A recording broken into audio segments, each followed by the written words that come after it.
After looking at the winners of Legends ZA, we've now got to take a look at the 5 worst Megas, the ones that most disappointed their original forms. And while they may not be bad in and of themselves, worthy of taking up your team's Mega slot, they are not. But first, a few disclaimers. 1, we are of course talking about how their performance would be in traditional competitive battles and not the battle system within Legends ZA. And 2, these Megas have yet to receive an ability that could make a world of difference, but to paraphrase the wise words of Blunder, some of these are so bad, no ability would save them. Exaggerations aside, we're going to start with a double feature of disappointing dragons with Mega Drampa and Dragalge. Drampa and Dragalge are both incredibly slow dragons. They have solid power, bulk, and unique spins to their designs, but ultimately, their base forms are let down by their paltry speed. This is not to say they don't have other flaws, but being outsped by everything and your dog exacerbates their problems past the point of no return. Drampa and Dragalge's Megas also don't change their speed at all, or even change much about them at all, whereas some new Megas like Clefable and Skarmory get complete reinventions with base stats completely rearranged for a new focus, sometimes even with a new type added in. D and D here are basically slightly amplified versions of their base forms. This approach might work for Pokemon that were already solid, like Tyranitar and Alakazam, but that's not the case for Drampa and Dragalge, who will need some seriously extraordinary abilities to rise above the Mega standard of mediocrity that they're being set up for. Let's go over Drampa first. On one hand, being half normal typing has its advantages. Most notably, it provides an immunity to the difficult to answer ghost type that's been straddling, if not blowing past the border of brokenness for a couple generations now. Having an actual stab that hits fairy types, as opposed to having to flail around with coverage options that will do less general damage to other targets, is also a solid trait, and Drampa's got excellent special attack with which to make it work. On the other hand, while Drampa is not quite plagued by the type as much as the mono-normal types that fell so far from their original grace,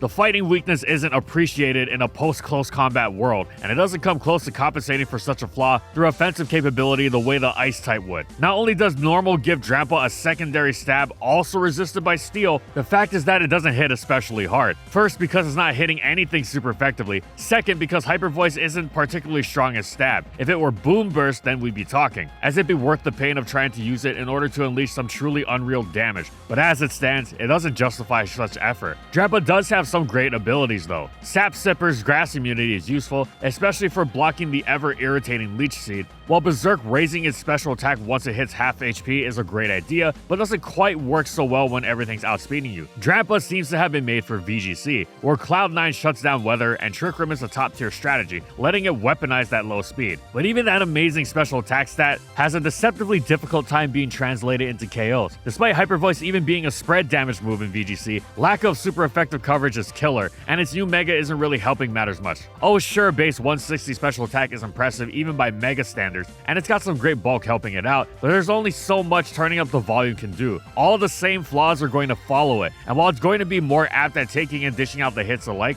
it's not going to do so well enough to overcome them, at least not sufficiently to justify the Mega slot that it's going to take up, nor are its new moves useful at all.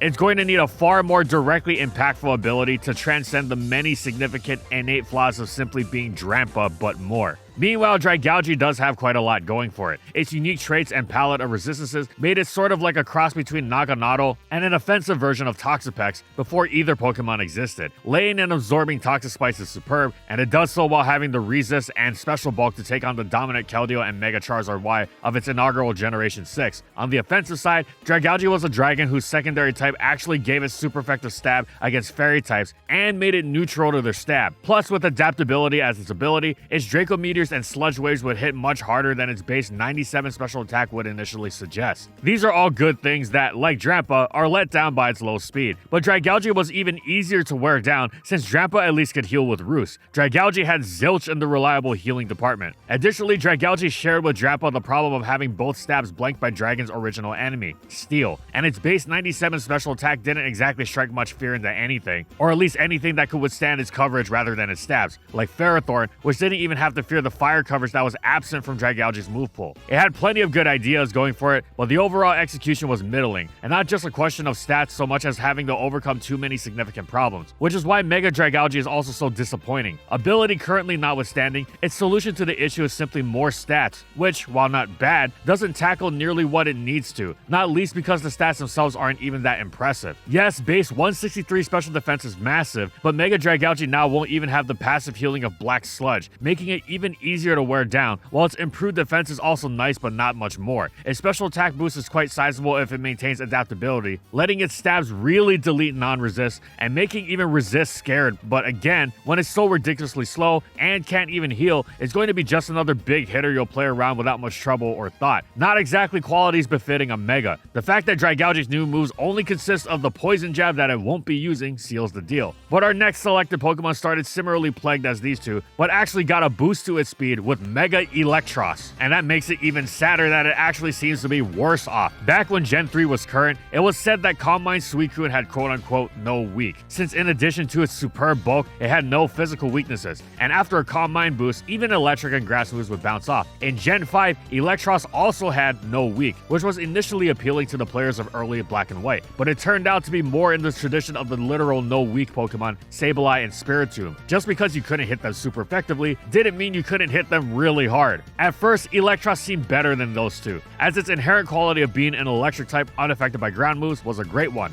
Look at how elite Zapdos and the Rotom appliances are for it. Electrics tend to be dangerous, if nothing else, and you take away their one weakness to Earthquake, one of the most spammable moves in the game, that's generally cause for excitement. So too was Eelektross' move pool, rife with excellent coverage from Flamethrower to Grass Knot. This excitement quickly faded because, in addition to Eelektross' attack stat being higher than its special attack, recalling the effect of that other Flamethrower-bearing electric type Electivire, while Eelektross wasn't quite frail, it sure wasn't bulky either, and yes, it was slow. But that's where this Mega actually helps. Mega Eelektross receives a significant plus 30 boost to its base speed, which brings it all the way up to 80. Now 80 itself isn't earth-shattering, but it is more than workable should the rest of the Pokemon's qualities be worthwhile. And hey, it outspeeds Heatran after all. Meanwhile, Eelektross' offenses, which were previously solid, have been jacked quite a way up. Plus, its newly gained Waterfall is excellent anti-ground coverage, a major boon for a physical electric type. Eelektross no longer has to contend with Wild Charge as stab either, getting to wield Supercell Slam instead, and its coverage options are an embarrassment of riches. Close combat, U-turn, knockoff, fire punch, with Waterfall to hit grounds, a boost to its speed, a serious power upgrade, and even a little better special bulk should it want to go the specially defensive Coil Drain Punch route. Heck, since it's also packing huge base special attack, it can go that route, or mixed. It's got what seems like all the options in the world. What's Mega Eelektross missing? Well, the fact that Drain Punch is its most reliable method of recovery is pretty telling. Eelektross suffers from not just a lack of recovery, but a lack of hit-taking ability to begin with. 85, 80, 90 bulk isn't exactly the sturdiest thing around, and would be a problem even if its defense stat hadn't gone completely untouched with the Mega Evolution. This is a serious issue for a Pokemon that isn't really going to avoid taking hits upon switching in. To stick with the Heatran comparison, even when Heatran isn't running Protect or Leftovers at all, which Mega Eelektross can't, it doesn't struggle to switch in not just because of its great bulk, but because of its overflowing plethora of amazing resists. Eelektross doesn't automatically shut down so many of the game's most common attacks, just Earthquake, provided it actually keeps Levitate, and that's great, but it needs more. It doesn't help that Mega Eelektross' offense isn't exactly lights out either. Good, yes, but while its move's base power isn't low, it is on the lower end, so it's not hitting as hard as its attack stat would suggest. It needs more immediacy, both offensively and defensively, but it's still better off than the next Pokemon, which would settle for immediacy in just the offense department with Pyroar. Pyroar's initial proposition was interesting. Very good speed and special attack, nicely complementary dual stabs, but the problems previously applied to normal stab with Drampa applied to Pyroar as well.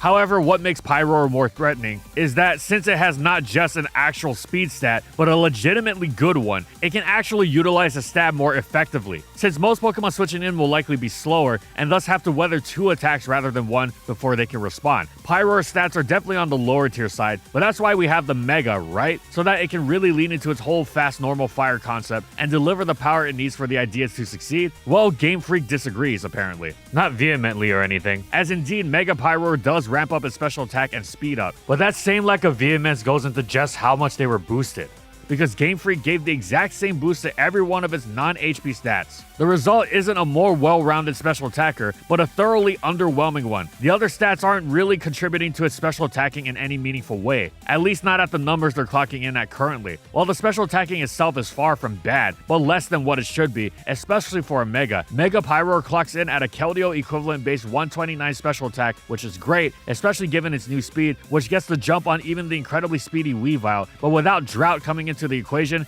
is not the instant face melter its premise demands, lest it get bowled over by Stealth Rock alone. Distributing the plus 100 base stat total that is the general modus operandi for Megas by giving every stat a plus 20 boost isn't a bad idea should the Pokemon be well-rounded to begin with. This principle applied to a Mega Hydreigon, for example, would be very good. However, since Pyroar was a limited, specialized type of attacker, this is a serious mismatch of sensibilities. Even after being boosted, its non-special attack and speed stats remain only in the decent range. 86, 92, 86 defenses aren't bad at all, but given how many weaknesses Mega Pyroar still has, barring some sort of new ability, they're not going to make much difference at all against the multitude of super effective stings any given team will effortlessly muster against it. Meanwhile, the boost to its attack is completely useless unless that new ability winds up being something akin to pure power. If Mega Pyroar had gained that desire of every special attacking normal type, Boom Burst, then I'd be singing a different tune. But instead, it gains Earth Power. This is definitely valuable coverage to have, don't get me wrong. There's a reason it's a Heatran staple, but although the improved coverage against rock types and Heatran itself is great, it's not going to erase the feeling that Mega Pyroar is missing something. The running thread of the Megas in this video so far is that they mostly needed reinvention of their entire concept, not just more of what they had before, because when they get more of what they had before, they tend to not get enough, as is this case. However, our next Pokemon had the opposite problem. It was almost completely reinvented, and yet to little avail with Mega Scolipede. While of course saddled with the flaws of the bug poison typing, Scolipede had a lot going for it that made it one of the more interesting, effective offbeat choices in serious play. Its main appeal was that its speed stat was superb, getting the jump on the already fast benchmark of base 110, home to meta mainstays like Latios, Gengar, and Mega Metagross. In fact, it outspeeds the base 111 Thundurus, who outspeeds those 110s. But that speed isn't worth much unless there's something you can do with it. But that wasn't Scolipede's problem. With access to both spikes and toxic spikes, it could threaten some serious hazard stacking pain with its dedicated lead set, even letting it threaten Endeavor against whatever wanted to bring it down to its focus sash. That was in Gen 5, before Gen 6 gave it speed boost, which turned it into such a monster alongside Swords Dance boosted Megahorn, it was banned from UU for the next 2 generations, and RU after that. So the prospect of Mega Scolipede isn't some paltry lower tier Pokemon that needs to be saved. Simply making it more Scolipede would be more of a good thing. This being Game Freak, perhaps it's not all that surprising that Mega Scolipede went in the complete opposite direction. Here was a very fast Pokemon which got even faster with speed boost, and Game Freak dared to ask the question, yes, but what if it were slow? Mega Scolipede certainly has had the rest of its stats buffed significantly, far more than what the usual plus 100 BST would permit, and so to allow for this, it has had a whopping 50 taken out of its base speed. It is now 1 base point faster than Tyranitar, which was never fast. Mega Scolipede is now so slow, even with a plus 1 boost to its speed, it cannot outrun the base 120 speed Alakazam. Okay, well, what about those benefits it's reaping for such severely slashed speed? In fact, it somewhat resembles the evolution from Scyther to Scizor, going from fast and strong to slow but bulky and stronger, except Mega Scolipede misses out on the superior typing of this idea. If it were Bug Steel or even Steel Poison like Revavroom, this might work. That design in conjunction with such a lowered speed stat is screaming Steel type. But no, Mega Scolipede retains that brutally flawed bug poison typing, making it more akin to some sort of inverted Mega Beedrill. On the bright side, in addition to its stat buffs, Scolipede has also gained some amazing new moves, both of them stabs. It now gets to brandish a massively powerful stab U-turn while gaining Gunk Shot, which means it has a second 120 base power stab alongside Megahorn. However, even these moves Scolipede would have absolutely loved previously don't seem like they're going to amount to anything too impressive. U-turning out of battle on a slow Stealth Rock weak Pokemon that can't hold heavy duty boots is, let's say, less than ideal, while even the incredible power of Swords Dance Gunk Shot isn't going to mean much when you're so easily outsped. Even the great pains Game Freak have gone through to imbue Mega Scolipede with impressive bulk isn't going to be too tough to work around when it's working off of a 60 base HP and is weak to the vast majority of an average team's offensive move pool. Yes, base 149 defense is pretty incredible, and the plus 30 buff to its base special defense is sizable as well, but everything good you can say about it helping fuel a bulky Swords Dance set gets refuted by a speed stat of proportions making Mega Garchomp thank its lucky stars it got off easy, and the same flawed typing. One or the other, sure, but both? All this while gaining a completely useless plus 20 to its base special attack that it won't use at all for how bad it is by early gen lower tier standards. To say nothing of the second age of Mega Evolutions, not that it would have made that much of a difference, but it at least could have had its other stats cranked higher if it was going to go this slow. Even Trick Room isn't going to help a Pokemon for the stab combination, which innately already has a lot to overcome. overcome, no matter how high its attack and base power of its stabs. One could view Mega Scolipede as akin to Mega Sharpedo, which holds off until the late game, grabs its speed boost, and then Mega evolves to go for the sweep. But Mega Sharpedo actually outruns the vast majority of the game at +1 speed. Mega Scolipede is still left in the dust by a great deal of Pokemon that don't even need a choice scarf, and it's difficult to imagine it retaining speed boost as its Mega ability given the design. At least said design is pretty sweet though. But coming in at number 1, we've got the king of both super cool design and underwhelming competitive effect with Mega Emboar. Even with a Mega Evolution, the problem child of the firefighting starter trio isn't beating the allegations of underwhelming by a mile relative to its predecessors. Infernape doesn't even have a Mega, and it's still looking like the better choice. To say nothing of Base Blaziken, whose Mega, of course, leaves Emboars in the dust. Is the Infernape comparison a bit harsh? Maybe. But Mega Emboar's original deal wasn't all that impressive, and the Mega is more of the same. So what's its original deal? Well, it's slow, but at least it hits hard on the physical side. Those famous dual stabs amplified by Wild Chart's great coverage, powered further by the Reckless ability that made its Flare Blitzes utterly ferocious. For all its flaws, if nothing else, Emboar was indeed a one-hit KO machine. The problem was working around its speed so you could actually threaten those one-hit KOs, but in the lower tiers, it was a good user of Choice Scarf, while certain teams can make use of Choice Band's unreal power as well. It helped that it was a lower tier fire type, not weak to Stealth Rock. Still, as good as it was in the lower tiers it wound up in, it was still decidedly lower tier because simply being a slower version of a genre of hard hitters that needed speed meant it would unavoidably be regulated to such lower tier status, where its lower speed wouldn't be as backbreaking and it wouldn't be as outclassed. Sure, it was strong, but its competitors could hit hard and hit more to make up for what they comparatively lacked in sheer strength, which wasn't exactly that much. So this Mega was Emboar's chance to really differentiate itself. It didn't need a complete redesign or anything, but it should have been able to notably distinguish itself somehow, some way. And while there was some effort, Mega Emboar disappointingly only gets a little faster, it's still slower than non-Mega Blaziken, and unless its copycat routine also extends to speed boost, that's not getting remedied, seeing as Scarf Emboar goes out the window with the Mega Stone. However, Mega Emboar also receives a genuinely solid buff to its special defense. The same huge HP that offsets Flare Blitz recoil now works in tandem with an excellent base 110 special defense, meaning Mega Emboar is now a surprisingly tough cookie to crack on the special side. It is now markedly bulkier specially than Garchomp is physically, and Garchomp's physical bulk is already pretty superb. Mega Emboar also gets decent buffs to its base defense and special attack. Okay, it won't be using the latter, but no big deal. Where everyone's eyes go when scanning its new stats is of course its attack stat, and that is indeed a showstopper, receiving a notable plus 25 boost all the way to a stunning 148, and it actually hits even harder should it maintain Reckless as an ability. Okay, so it hits hard and it can take hits. Why have we determined it to be the worst Mega on this list? Well, once again, even with the shudder-worthy offensive potential and the genuinely great special bulk, Mega Emboar falls short because it's just too slow and still frail on the physical side. If both defensive stats got buffed, maybe we'd have something, but it's tough to fear Mega Emboar when it's almost equally effortless to outspeed and dispatch with Earthquake as before, or at least to fear it as a Pokemon that takes up a Mega slot anyway. It can't meet the standards and is relegated to just another hard hitter you'll only struggle with if you're so slow and offensively inept, in which case there are many other such Pokemon you'll struggle with as well. Here's how bad Mega Emboar is. People have been playing with the ZA Megas on Pokemon Showdown with various temporary abilities given to them. For instance, Mega Starmie has Pure Power. Mega Emboar has received King Gambit's insanely broken Supreme Overlord ability, and it's still terrible. Emboar even has Sucker Punch and is actually a good deal faster than King Gambit. Doesn't matter, its typing and low bulk dwarf any threat potential it might have. All Mega Emboar can do is hope that one day a Mega Infernape will come along that will be even worse.